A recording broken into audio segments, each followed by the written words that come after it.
Hello, ladies and gentlemen, and welcome to the REC podcast, brought to you by the REC Toycast. I'm your host, Roman Chavez, and with me, as always, Erik Icarus. Eric. What's up, dude? You can follow us on Instagram at REC Podcast. You can follow myself at Roman REC Podcast, and you can follow yourself. Gulag _J_Wheelden.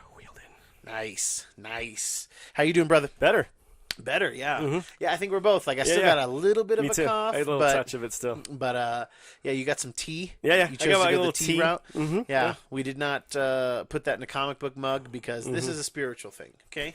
And we need it all right. You got a green tea, you got a green cup, and I just think that's right, okay? I just think it's right. We are going to open with a little bit of bum news, just like bumming me out a little bit, okay? Like homeless guy news? Yeah, bum fights. No. They're back. Yeah! They're COVID, okay? So the stakes are much higher this time, okay? Wonder Woman, which had a really big push at under the fandom. October. We're doing October. No, we're not. We're gonna do Christmas.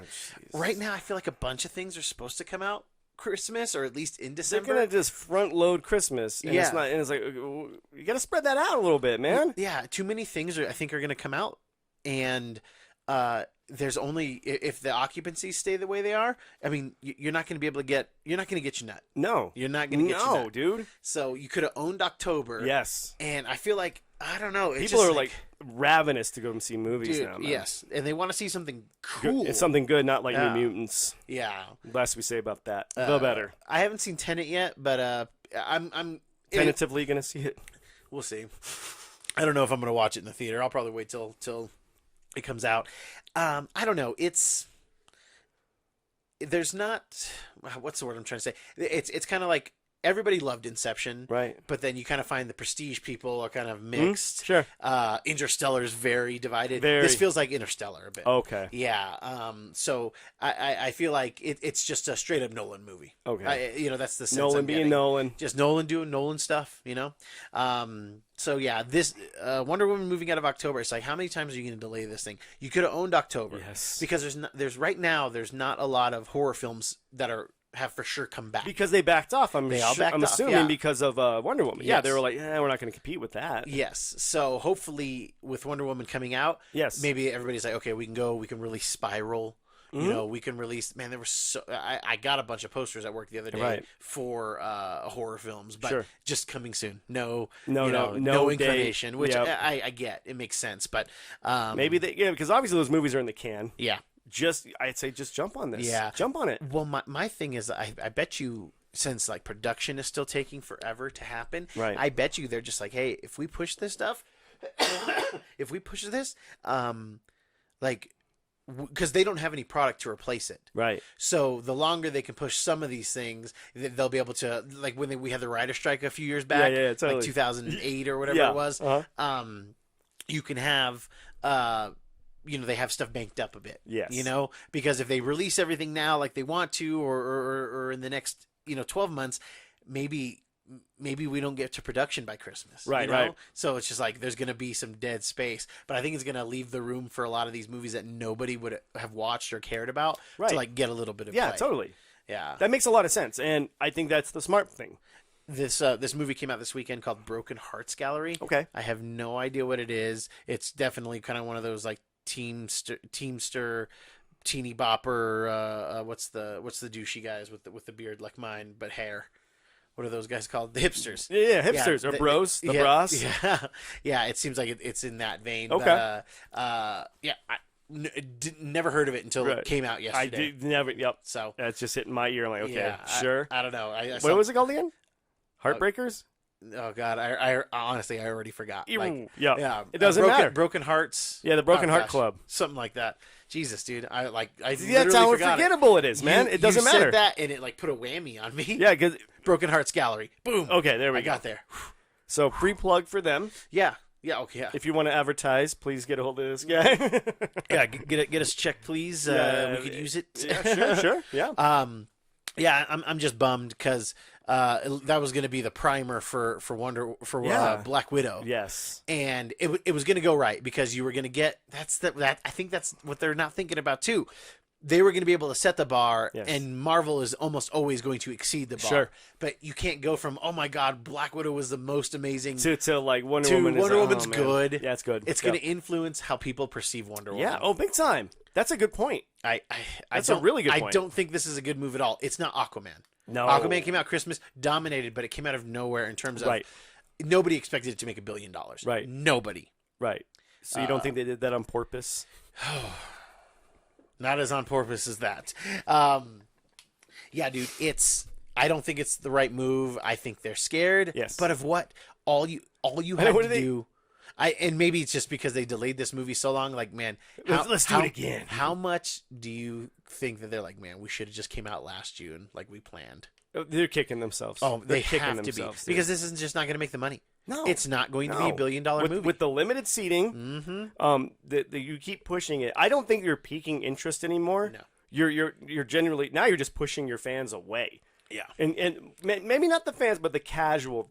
Oh, watchers. yeah. They're like, I'm kind of done with this. Yeah, the people that were They're not paying attention. the non-nerds that were blown away by this, like they've already forgotten Yes. Wonder Woman. Yeah. Fortunately for them, unfortunately for Warner Brothers too, is that people will go back and, oh man, I remember liking Wonder Woman. Let me go back and rewatch it. Sure. Whereas but at that point, it's going to be too late. Whereas I bet you're not going to get a lot of people going back to rewatch Justice League before the Snyder Cut comes out. I think you'd be hard pressed to do that. So too. I'll probably be one of those guys who rewatches it, but man, I'm not going to be happy. Yeah, you're going to be happy about it. Yeah, but then, So that is going to get a theatrical release, like for sure. No. So the Snyderman, or is that going? no. on the It's DC thing? going to HBO Max. Max, okay. Yeah, it's going to be a 4-part series. Yeah, it's like 4 hours long.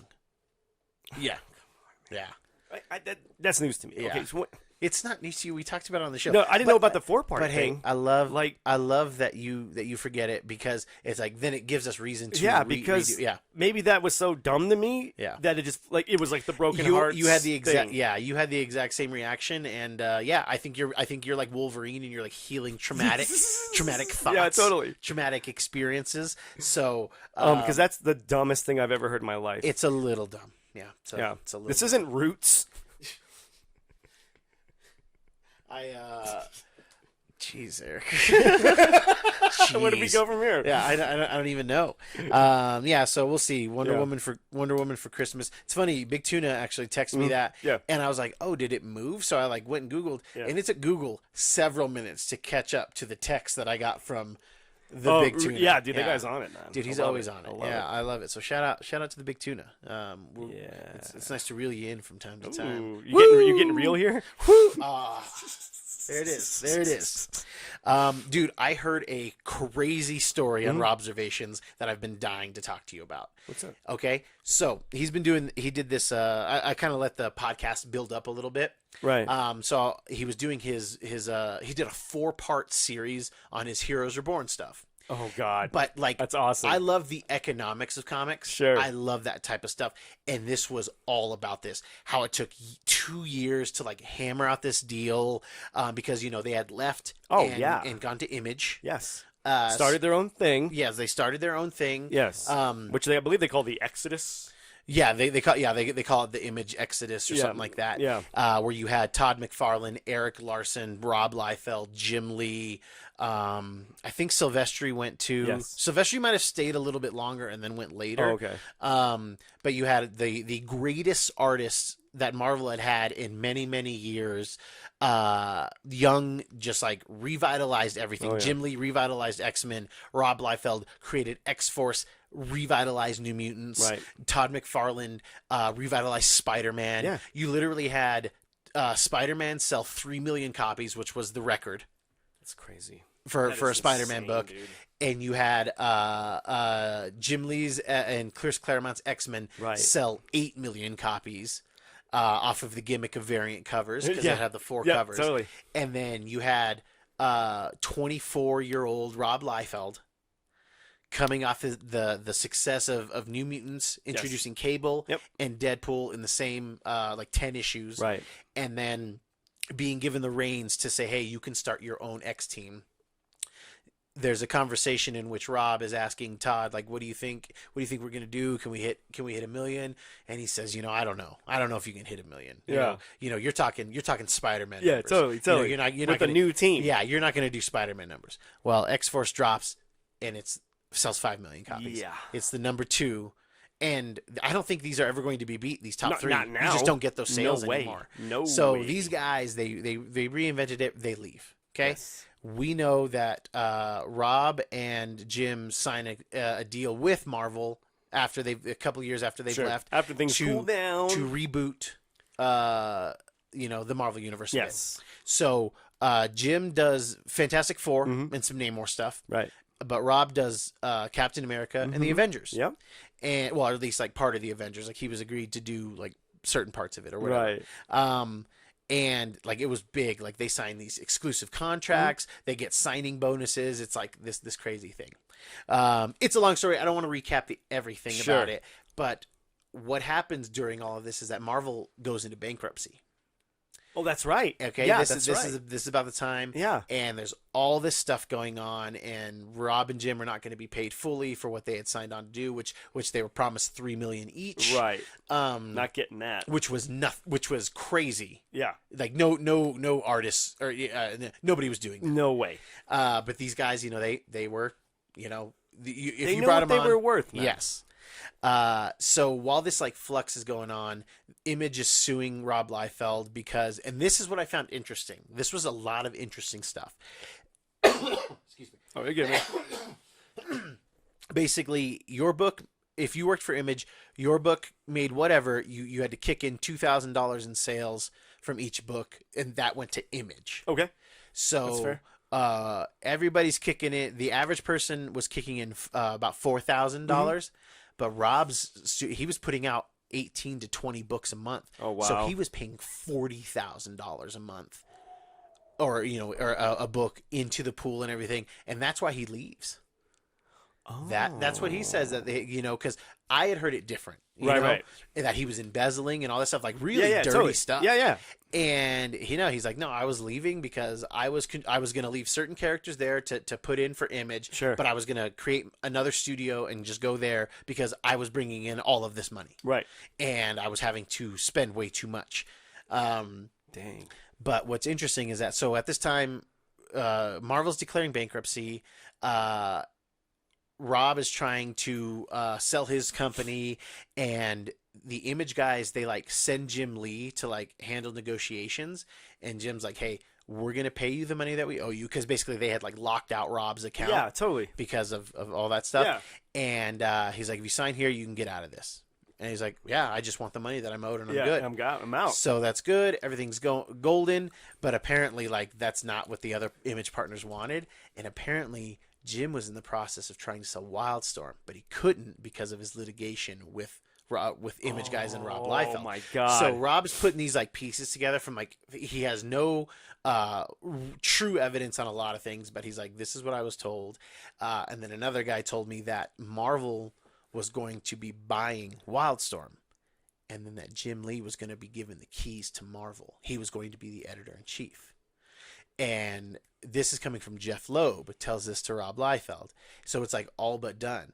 Well, apparently, because of the whole Heroes Reborn thing, like the actual Marvel people in New York were so burned by like, oh, you guys are bringing in these, like, we work for you. Yeah. You guys are bringing in these guys. You're paying him way more and this and that.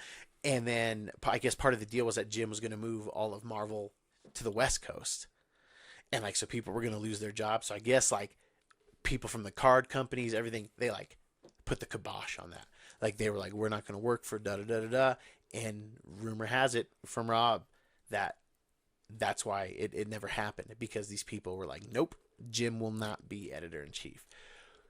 How crazy is that, dude? In a different world, we could have what he did for DC.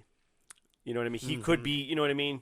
At this point, if that had happened, he would be running Marvel. He'd be Feige in a way. I think that they would have buried DC. I think so. Because Jim's been working there now for almost 20 years. Long time. You know, he's the publisher now. Yep. Like, he is what it sounds like he was going to be for Marvel. For sure. and that breaks my heart. Yeah, because you could have got so much cool X-Men stuff out of that dude. I know.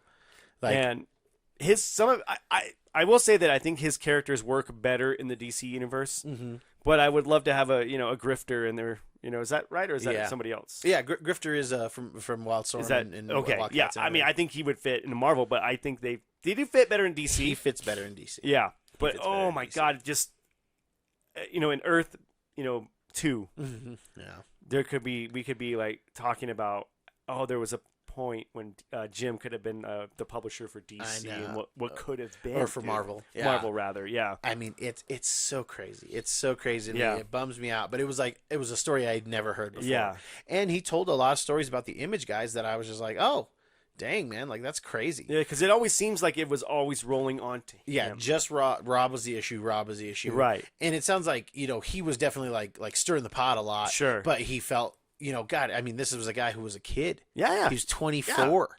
Yeah. I mean, how do you process that kind of stuff when you're that young? I mean, I couldn't handle being 24. No. And I didn't have any of that kind of responsibility. Yeah, dude. man. How do you act? Yeah, there's pictures of him like hanging out with like members of the NWA and like just like because they love comics. That's a good point. And and Rob was like that new hotness. Yeah, totally. And it was crazy. I think he's one of those guys who was born in just like the right time. Yeah, like his totally. vision. The guy's created over 100 characters for Marvel. Yeah. I think. Yeah. Or just in general. The guy's created so many freaking characters. Right. And with all the pads. Yeah, with all the pads, with the pouches. It's interesting hearing him talk about art, and I always like Rob Liefeld. Yeah. But, it was just interesting to hear these stories, man. If you're not checking out Rob's Observations, if you like the history of comics, right, you just gotta. It's mostly Rob's history in comics, so history's written by the winners. Exactly. And he's a winner. Yeah, man. Yeah, he was talking about how he just kept like turning stuff down for Marvel until he got New Mutants, and then was given like, okay, I'll do New Mutants, but like I want control, do this. Yeah, and I want to be able to do this, and right. I want to be able to, and it's just like it's crazy hearing him describe like his start to to where he is today. Oh, for sure. And he always has like bad fallings outs with That's people. What it sounds like, man. And then, but they come calling again Yeah. because he can push books. That's man. what I'm saying. Right now, he's doing a Snake Eyes for IDW, I think. Oh wow. And it's just kind of funny because as much as I like Rob, it's a lot of the stuff I see from Rob. Sure. It's Deadpool. It's Deadpool. It's Deadpool. I was gonna say it's Deadpool. But he doesn't have to have him say anything. Yeah, so, yeah, totally. I like that he still has like juice though. Sure. That it's like, if you put Rob on if you put Rob on something that nobody cares about, you're gonna move. You're gonna move books. But if he replaces somebody who was doing a good job, I don't think that it works as well. Yeah. It does not work. So who picked up the Major X run? Yeah, nobody carried that on. He says that there's another story that he has that, really? that he was supposed to do, but clamoring. yeah, I mean, it was well received. Was it? And Was it? People liked it, Did they? but they liked it in the sense that like, that was a good read, and then nobody talks about it now. Yes, but it was hot there, okay. like for months. Yeah, like the first 3 or 4 issues. I think the first 3 issues went to third printing. Really, so people were buying it. Okay, because it's Rob. Yeah, because it it's moves Rob. books. Yeah, and I mean, it was. I thought it was a little funny. And one thing that I think is very interesting about Rob Liefeld haters is that they still buy his stuff. Yeah. Oh, totally. Like they still buy it because they want to crap on it so bad. Yeah. Like and he's laughing all the way to the bank. Yeah. So buy it. If you hate it and you're buying it, go, okay. Yeah, and it's interesting. Like that's what I like his attitude, at least when he's talking about this stuff, because he says that sometimes John Romita Sr. would be brought in to like change some of him and Todd McFarlane's faces. Oh wow! And he's like, I was paid for those jobs, so it's not like but it's just like, man, like use the face that I made. Yeah, because that's disrespectful to the artist. Exactly. That's what you paid for. Yeah. You don't do that to a painting. I get this is a business, but you have to have respect for the artist. And that's kind of what Rob was saying. He was like, he's like, it's theirs. They can do with it what they want. Sure, but there's an unspoken respect there between artists, and that's kind of dastardly. Yeah, it's a little dirty. It's a little dirty. Yeah. Something minute like a face change. And I understand that, sometimes, you get same face syndrome in comics. Sure. It is what it is. But, that's part of the charm of comic books. It's like appreciating different artists' take on things. You know, they're not all going to be able to do 100 different faces. No. You know, No. Appreciate the 3 they have. Yeah. You know what I mean? Yeah, it's funny listening to him talk, like, because he'll like kind of put himself down to a little bit, Sure. but then like he goes like hard on Jim Lee. He's like, Are they not homies? They are Frenemies? I think they're frenemies. Okay. I think they might be frenemies. Like they've done. I mean, Rob made sure that he got paid well. Like, when they negotiated together, like it was a big deal. Jim was willing to. It sounds like Jim was willing to take what they were willing to give. Oh, sure. And Rob's the one who's like, nah, man, we're worth way more than that. Yeah, he was like, hey, because Jim seems very polite. He is. He's and Korean. And he's that dude that's like, no, no. Yeah. And he's that friend that's going to step up. Like, no, dude, Yeah. me and you are worth this. Yeah, like Rob made it a whole. Like was told Marvel, he's like, hey, I want you guys to fly us out to New York. Put us up. Stan Lee needs to geez. come. We're gonna do I need like you to resurrect Jack Kirby. Jack Kirby, right now, and like he was saying that they like flew out there, they like signed contracts like NBA, NFL players, That's professional awesome. athletes. He's like, we made a that's whole cool, thing man. about it. Yeah, you could not do that today. No, No writer or comic book artist is going to have that much sway anymore. no, man, and You it's can't. crazy. But these were guys who were, when you put them on, they were selling like $800,000 Even to this or day. 800,000 copies, hands easy. Yeah. Yeah, I mean, when to Jim this does- day, it's yeah. cooled off, but it's still not out of the realm. They're going to be shifting 20,000 books. Oh yeah, Paper. yeah. That's insane to me. Yeah, he was talking about his New Mutants run when he did 86. He's like 86. I introduced Cable. He's like, is that 87? 87. He's like that's where we start. He's like that's when it starts to be my book. He's like, and from each issue in that New Mutants run, the sales were jumping by 20 to 40,000, like more each issue. Wow. Yeah, it's crazy. Yeah, and he had a really good and it's so right. Do you remember when the New Mutants started out? And it was very, okay, we're the new X-Men team. We're very polished, very much like the original X-Men run. And then Bill Sienkiewicz gets in there and starts kind of taking it that like weird route with the Demon Bear stuff, with Legion and all that. And it's kind of dark. But then they kind of went super, super 80s Madonna, and all that stuff. So yeah, I guess when Rob took over, it was in the low, like 40 or $80,000 range, 80,000 print range, but then the other X books were like 200,000 plus, and it was just like the only one that wasn't performing well. Right. And so it was just like the perfect storm for him. It was like, oh, this book needs new characters, right? This book needs new life, mm-hmm. and to hear him talk about it, he had his choice of like who Cable would be. Like what his relationship to right. What was his message from the future going to be? I was like, man, dude, what a cool. That is cool. Do you man. remember how cool that was when you were reading that stuff? Yes. Like it was like, what is this? There was a point in time when nobody knew who Cable really was. Yeah, and there was a big mystery around it. Obviously, everyone knows that he's Scott Summers' son, Scott and Jean Grey's son, but there was a time when nobody knew that. And it was a big build to it. Yeah. Good on him for building, taking that slow burn. No, I love me some Rob too. I like his attitude towards stuff too. He knows what he's a man who knows what he's worth. Yeah, and you got to forgive him because we did say he was 24. Yeah. And if you got that much talent at that age, come on, man. You can call the shots. And you know what? And back then, his art was for me. Back then, definitely it was breaking new levels. Yes. I think he has gotten better. Obviously, they of all course. have. If you do it long enough, you're just going to get better. They're still getting better and better. But I do think that there's just like better. There's better talent coming out the gate these days. Oh yeah. But like, I still think Jim hangs with those guys. There's like better talent coming out because they've had time to craft it. Because comic books are a viable business now. I know we're talking about it not selling a lot. Yeah. But we're talking about just paper, not the downloads and stuff. Yeah. There's not as much rather raw talent coming out the gates. Because back then you tell people I'm going to be a comic book artist, you're laughed at. You were laughed out of the classroom, man. Yeah.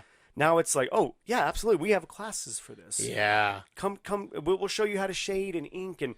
No, these guys had this is something I want to do. Rob does shout out the inkers a lot too. Like he's like I'm not talking about inkers, man. He's like I'm not talking about people who trace. He's like I'm talking about guys who add depth and definition and atmosphere. Yeah, it's he's like And he talks about some of the greats, like Yeah. John Byrne inking for People, Right. and Neil Adams inking for People, and it's like, wow, like I didn't know that. Like he's, love him or hate him, he's got some very good insights and very some cool stories. Yeah, dude, I love his that, stories. man. I thought that, it was so good. You should listen to this Heroes Reborn arc. I know I'm going to because it's I think fascinating. we trashed it last year. The story. Yeah, It's sad. Heroes Reborn didn't do that much for me, although it's shockingly like Bucky's storyline. With the mind, like the government mind, like it's a cool idea. It's a great idea. It was not the right art. It wasn't. For me. Yeah, it wasn't. It was not the right that art too, for and me. it wasn't executed well either. Yeah, but it sounds like it was. And then all the delays that happened with it. Apparently, it was the guys in New York being like delaying the book. Yeah, dude, it was like dirty pool, man. It was like eat or be eaten back in the day. Pretty crazy. All right, kids, that's our show for today. If you like what we're doing, please hit that subscribe button. Tell your friends about the show. Leave us a comment. Give us some show ideas. That would be awesome. Something that you would like us to look into or get our perspective on. Yeah. Eric, do you have any final thoughts for us today? No, not really. Rob's the man. I think he might be the man. I like Rob. Yeah. A Rob job, as it's said. The Rob job. Kids, thank you so much for watching. I have been your host, Roman Chavez. I'm still Eric Icarus. And we will catch you on the next podcast.